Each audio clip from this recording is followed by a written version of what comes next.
restoratif justice haruslah mengikuti prosedur, tahapan, dan substansi dalam memperolehnya, juga substansi dari sisi implikasinya. Dalam konteks memperolehnya, kita tahu bahwa restoratif justice yang semula telah diberikan kepada saudara Egy Sujana dan juga Damai Hari Lubis itu tidak memenuhi syarat, cacat baik secara formil maupun material. Secara formil, di sana tidak ditemukan kesepakatan yang ditandatangani oleh para pihak, padahal dokumen kesepakatan itu penting. Sementara di sisi substansinya juga tidak pernah memberikan permintaan maaf, dan Jokowi juga tidak pernah menerima permintaan maaf dari Egy Sujana. Dasarnya hanyalah kesepahaman yang kita tidak tahu apa yang dimaksud dengan understanding atau kesepahaman tentang restoratif justice itu. Dan tentu saja secara formil juga tidak bisa dikeluarkan karena substansi daripada pasal yang menyebabkan saudara Egy Sujana dan juga Damai Hari Lubis itu lebih dari 5 tahun ancaman pidananya di pasal 160 KUHP yang saat itu. Dan karena itu saat itu yang belum ada konversi menuju pasal-pasal KUHP yang baru, semestinya tidak bisa diberikan kepada keduanya. Dan hari ini kami tegaskan pula khusus Richmond Sianipar Hasyolan bahwa terhadapnya ada ketentuan pasal 32 dan 35 Undang-Undang ITE yang tetap berlaku baik dengan KUHP lama maupun KUHP yang baru, baik sebelum KUHP lama diubah menjadi KUHP baru. Pasal 32 dan 35 itu tetap ancaman pidananya di atas 5 tahun, yakni pasal 35 itu ancamannya 12 tahun, dan pasal 32 itu ancaman pidananya 8 tahun. Itu artinya apa? Artinya bahwa apa yang disampaikan oleh Richmond Sianipar dan kuasa hukumnya yang sebelumnya adalah bagian dari tim kami sebelum membelot dan berkhianat kepada kami, ya, itu tidak dapat dipertanggungjawabkan secara hukum. Dan kalau nantinya ada rilis resmi dari Polda Metro Jaya yang mengkonfirmasi tentang adanya SP3 terhadap Richmond Sianipar, maka kami tegaskan bahwa hari ini negara kita tidak lagi negara hukum. Panglima di negeri ini bukan lagi hukum. Tidak ada kedaulatan hukum, tapi yang ada adalah kedaulatan Jokowi. Hukumnya hukum Jokowi, karena semua itu bisa dikerjakan terlepas tidak ada aturan yang mengatur sepanjang dikehendaki oleh saudara Joko Widodo. Dan karena itu secara formil, secara proses dan prosedur, kami nyatakan bahwa SP3 baik yang sebelumnya telah diberikan kepada Egy Sujana dan juga terhadap Damai Hari Lubis, atau hari ini yang kabarnya sudah diberikan kepada Richmond Sianipar dengan ketentuan pasal 32 dan 35 yang di atas 5 tahun, yakni 12 tahun penjara, kami nyatakan tidak sah. Dan kalau tetap dikerjakan dan dianggap sah, maka ini yang kami sebut bahwa negara tidak lagi berada di bawah kendali hukum. Tidak ada lagi kedaulatan hukum, dan dalam proses penegakan hukum yang menjadi panglima bukan lagi hukum, tetapi yang menjadi panglima adalah Joko Widodo. Selanjutnya, masalah utama dalam perdebatan kontroversi ijazah ini kan adalah ijazah. Apakah kemudian dengan adanya restoratif justice baik terhadap Egy Sujana atau Damai Hari Lubis, dan kalau nantinya ditambah dengan Richmond Sianipar Hasyolan, itu akan bisa merestorasi ijazah yang bermasalah menjadi asli? Jadi konteks penerapan pasal juga tidak bisa gebiah uyah. Ada pasal-pasal yang memang tidak bisa direstorasi. Kalau persoalannya Richmond Sianipar, Egy Sujana yang menipu saudara Joko Widodo dengan kerugian 5 miliar rupiah, lalu dia minta maaf karena sudah menipu, lalu 5 miliar itu dikembalikan, lalu diberikan permaafan dan diterima ganti kerugian 5 miliar itu, maka wajar kalau yang seperti ini terjadi restoratif justice. Ada pemulihan terhadap kerugian 5 miliar yang tadinya ditipu. Nah, dalam hal kasus ijazah palsu, apakah dengan permohonan maaf bahkan mengubah penelitian dari yang sebelumnya palsu menjadi asli, itu mengubah dokumen yang bermasalah menjadi asli? Itu merubah keyakinan publik masyarakat rakyat Indonesia. Oh, karena Richmond sudah mengakui asli, jadi asli.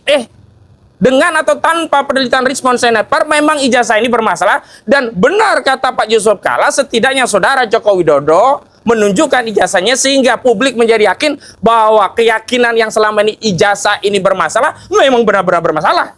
Kenapa? Karena ternyata di dalam proses gelar perkara khusus, kami yang diberikan akses untuk bisa melihat ijazah tersebut, kami ingin tegaskan dan kabarkan kepada seluruh rakyat bahwa ijazah yang dimaksud adalah sama, yakni ijazah dengan foto yang ada laki-laki berkacamata dan berkumis tipis yang selama ini sudah beredar luas dan kemudian terkonfirmasi selama ini juga oleh sejumlah rekan-rekan kita baik dari Bon Jovi dan yang lainnya yang dikeluarkan oleh otoritas berwenang baik KPU maupun KPUD. Sayangnya UGM masih menutupi karena UGM terakhir masih mengajukan banding, akan mengajukan gugatan ke Pengadilan Tata Usaha Negara berkaitan dengan sengketa informasi publik di KIP. Dan saya ingin tegaskan lagi bahwa dengan demikian bahwa sejatinya restoratif justice ini adalah manuver lanjutan dari saudara Joko Widodo yang dia kebingungan. Sekali lagi, saudara Joko Widodo kebingungan. Saya bisa analogikan kebingungannya Jokowi itu mirip kebingungannya Donald Trump. Jika Donald Trump kebingungan bagaimana mengakhiri perang dengan Iran karena dia yang memulai tapi dia bingung, merengek-rengek kepada Iran agar terjadi gencatan senjata, merengek-rengek kepada Iran agar terjadi akhiri peperangan tapi tidak mungkin, tidak bisa. Maka hari ini kebingungan Donald Trump untuk mengakhiri perang hingga akhirnya dia melakukan apa yang disebut dengan ini perang semesta dengan cara apa? Membabi buta, yakni dengan melakukan blokade total kepada Selat Hormuz yang dampaknya bukan hanya pada Iran, tapi seluruh negara-negara dunia yang aktivitas vital dari perdagangan dan energi mereka, kapal-kapal niaga mereka, kapal-kapal tanker mereka melewati Selat Hormuz. Dan ini juga terjadi kepada saudara Joko Widodo. Saudara Joko Widodo yang mengawali pertarungan ini, peperangan ini, masalah ijazah palsu ini, dengan membuat laporan polisi pada tanggal 30 April 2025 yang lalu, melaporkan Pak Roy Suryo dan kawan-kawan dengan tuduhan fitnah dan pencemaran karena menyampaikan pernyataan hasil penelitian ijazah saudara Joko Widodo palsu dianggap sebagai fitnah dan pencemaran. Tetapi hari ini dia kebingungan bagaimana mengakhiri, dan salah satu cara dia untuk bisa mengakhiri adalah mencari perdamaian dengan para pihak dengan modus apa? Mengancam dan memberikan iming-iming. Mengancam kalau dilanjutkan akan masuk penjara, memberi iming-iming kalau mau damai dapat SP3. Dan sebagian dari pejuang-pejuang itu sudah lemah, sudah tewas dengan iming-iming selembar dokumen SP3 mengakui ijazah itu asli. Ada sebagiannya yang tidak mengakui, tapi akhirnya dia juga tunduk datang ke Sulu.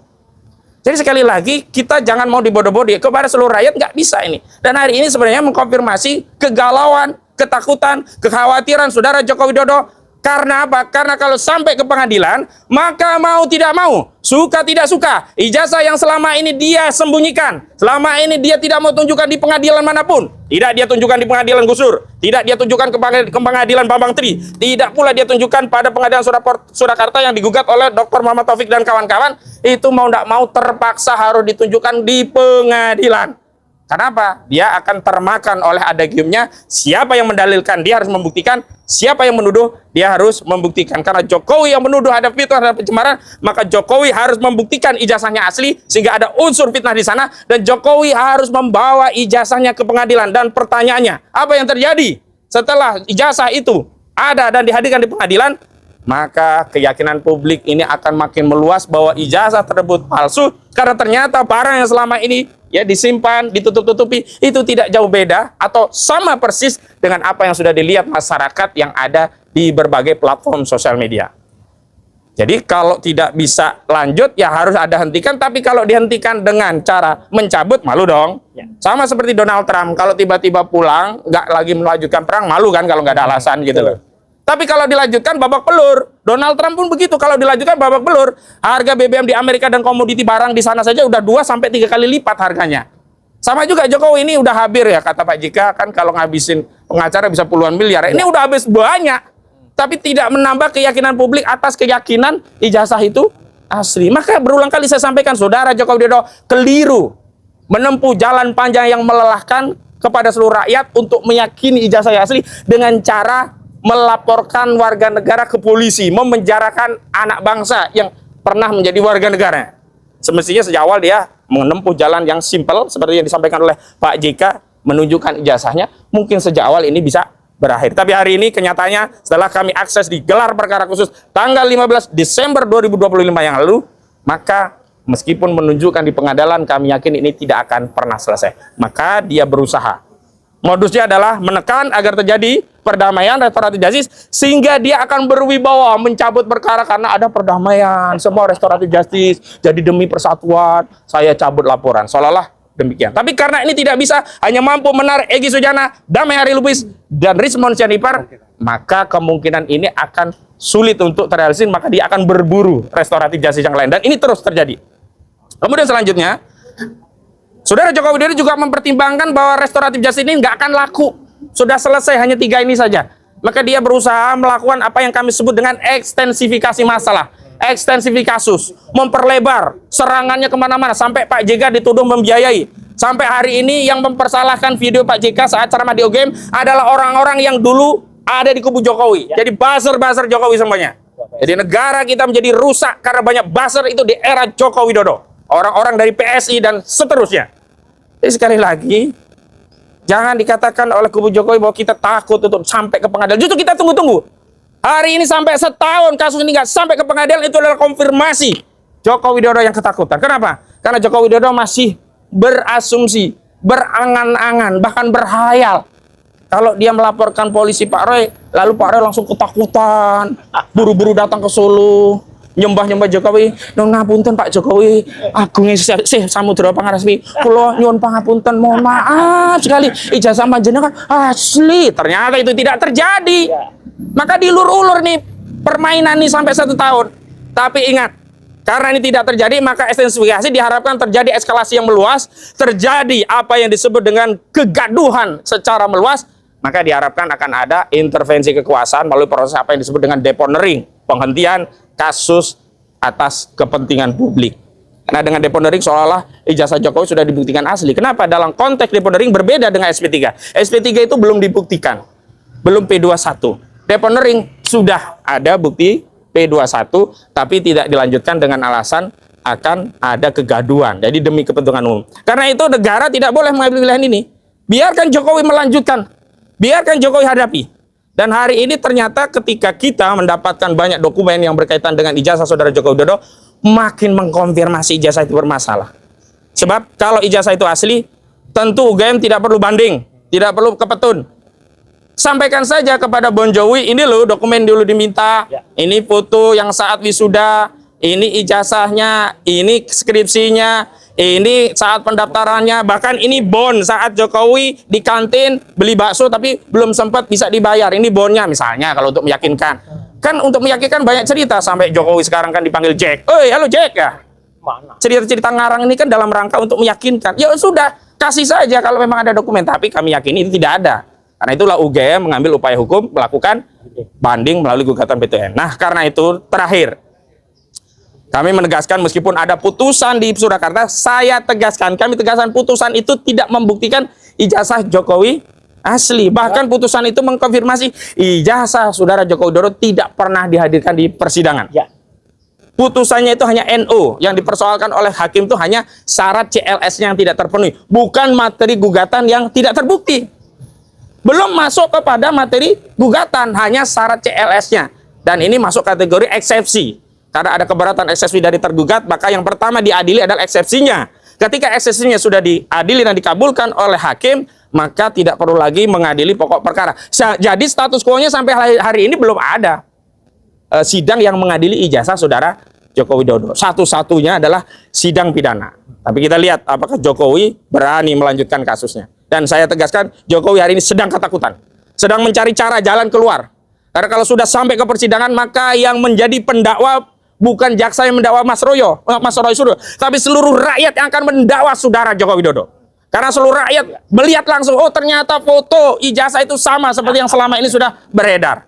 Jadi itu yang kami tegaskan, kalau hari ini nanti ada Polda, sikap ini sekaligus merespon apa yang akan diumumkan Polda yang katanya juga akan mengumumkan SP3-nya respon. Tapi kalau Polda kemudian menginsyafi memang tidak layak, kami bersyukur. Kami akan tarik bahwa sebagian pernyataan kami tentang SOP Sulu, bahkan negara kita adalah negara hukum, ini sudah dikendalikan oleh Jokowi, bisa kami tarik. Bisa kami cabut, bisa kami klarifikasi. Tapi kami meyakini dengan apa yang telah, sedang, dan akan terjadi, kami menegaskan bahwa negara kita hari ini bukan lagi negara hukum dalam konteks ijazah ini ya, tetapi sudah menjadi negara yang tunduk di bawah kendali Joko Widodo. Baik, selanjutnya dari rekan saya, Abdul Ghafur Sangaji. Silakan. Ya, oke. Terima kasih Bang Ahmad Kozinudin. Ada Mas Roy, ada rekan-rekan pengacara yang lain, ada para pejuang, ada Bu Kurnia, ada Bang Rustam, Pak Rizal Fadila, ada teman-teman pengacara yang lain yang mudah-mudahan hari ini tetap membersamai pergerakan ini. Ada Bang Samsir, di belakang ada Bang Medi, Bang Azamkan, kemudian ada Bang Bahar, Bu Aya, Bu Susi, dan lain sebagainya. Nah, terkait dengan perkembangan penyidikan yang dilakukan oleh Polda Metro Jaya, hari ini konon katanya SP3 akan disampaikan. perlu kami sampaikan bahwa SP3 ini adalah produk hukum penyidik yang tentu dasarnya adalah restoratif justice, ya. SP3 bukanlah jawaban terhadap pembuktian ijazah. Jadi SP3 yang nantinya dikantongi oleh Rismond Sianipar itu tidak memberikan jawaban apapun terhadap pertanyaan publik yang selama ini berkembang. Apakah ijazah ini asli atau palsu? Sementara berdasarkan hasil penelitian yang dilakukan oleh para peneliti, termasuk Rismond sendiri, ya meskipun dia sudah mengubah BAP-nya, karena saya yang mendampingi beliau pada saat diperiksa sebagai tersangka, saya tahu apa yang dia sampaikan pada BAP sebelumnya, saya tahu metodologi apa yang dia pakai dan dia sampaikan kepada penyidik, namun karena adanya suatu perubahan kepentingan hukum yang berbeda, maka kemudian dia mengambil jalan untuk mengubah hasil penelitiannya, meskipun kami juga mengatakan bahwa hasil penelitian yang dia ubah itu juga tidak valid secara ilmiah. Karena objek yang dia teliti atau preparat yang dia teliti sampai saat ini kan dia tidak pernah lihat dan dia tidak pernah pegang. Bagaimana seorang Rismond bisa mengubah hasil penelitiannya dengan drastis tanpa melakukan kajian terhadap objek tersebut? Makanya Rismond mengatakan bahwa ini ongoing penelitian, ongoing research. Kalau ongoing research, tentu yang harus dia teliti adalah preparatnya, objek aslinya yang dia teliti, ya. Dan saya sungguh yakin bahwa Rismond belum melakukan penelitian apa-apa. Jadi kalau dia katakan ini sudah saya lakukan penelitian, ya mohon maaf, coba dipublikasikan hasil penelitiannya mana? Coba dipublikasikan. Dokumen yang dia jadikan sebagai objek penelitian itu objek yang mana yang dia teliti? Karena Rismond pernah mengatakan bahwa ada dua objek yang dia teliti. Yang pertama adalah lembaran pengesahan skripsinya Pak Joko Widodo, dan itu adalah primary evidence, dan dia dapatkan sendiri dari UGM, dia foto sendiri dari UGM, dan dia analisa sendiri dari UGM, dari hasil itu. Tiba-tiba dia mengatakan ijazah Pak Jokowi asli. Berdasarkan preparat yang mana? Berdasarkan objek yang mana? Ini tentu challenge buat Rismond. Karena selama ini Rismond mengatakan bahwa dia seorang peneliti, 11.000% ijazah Jokowi adalah palsu berdasarkan hasil penelitian beliau sendiri. Jadi kita tidak boleh mudah tergiring oleh opini yang dibangun oleh Rismond bahwa dia sudah melakukan penelitian. Saya challenge Rismond, apakah Rismond sudah melakukan penelitian itu apa belum? Tolong publikasikan melalui kanal Anda. Tolong publikasikan itu lewat media-media mainstream. Tunjukkan preparatnya, tunjukkan objeknya. Karena ijazah analog Pak Joko Widodo itu masih disita sebagai barang bukti di Polda Metro Jaya. Dan pada tanggal 15 Desember 2025 pada saat dilakukan gelar perkara khusus, kami juga sempat melihat ijazah itu. Ijazah itu jangankan dipegang, diraba, dielus-elus, disentuh, itu nggak boleh. Jadi ini halusinasi yang dilakukan oleh Rismond, dan informasi ini tidak boleh menyesatkan publik. Ya, Rismond saya sungguh yakin tidak pernah melakukan penelitian itu. Hanya karena ada kepentingan hukum untuk bebas dari laporan relawannya Jokowi, di mana ada dugaan tindak pidana pemalsuan ijazah, ada dugaan tindak pidana pemalsuan surat keterangan kematian, dan kemudian juga ada perkara hukum yang dihadapi dengan laporan Pak Joko Widodo. Itulah terjadi konflik of interest. Sehingga Rismond kemudian mengambil langkah untuk berkompromi terhadap hasil penelitiannya, sehingga dia katakan dia sudah melakukan penelitian. Tetapi saya sungguh yakin bahwa Rismond belum melakukan penelitian apapun. Ya, karena objeknya itu dia tidak pernah lihat, objeknya dia tidak pernah foto, objeknya dia tidak pernah pegang. Pertanyaannya, Anda melakukan penelitian dengan preparat apa? Dengan objek penelitian yang mana? Itu tentu harus disampaikan kepada publik supaya publik makin paham. Rismond ini galau. Galau karena menghadapi dua perkara hukum yang menekan dia. Galaunya itulah yang membuat dia juga galau. Akhirnya dia mengajukan restoratif justice, dan akhirnya juga pada akhirnya dia memimpikan SP3. Itu hal yang pertama. Hal yang kedua terkait dengan Pengadilan Negeri Surakarta.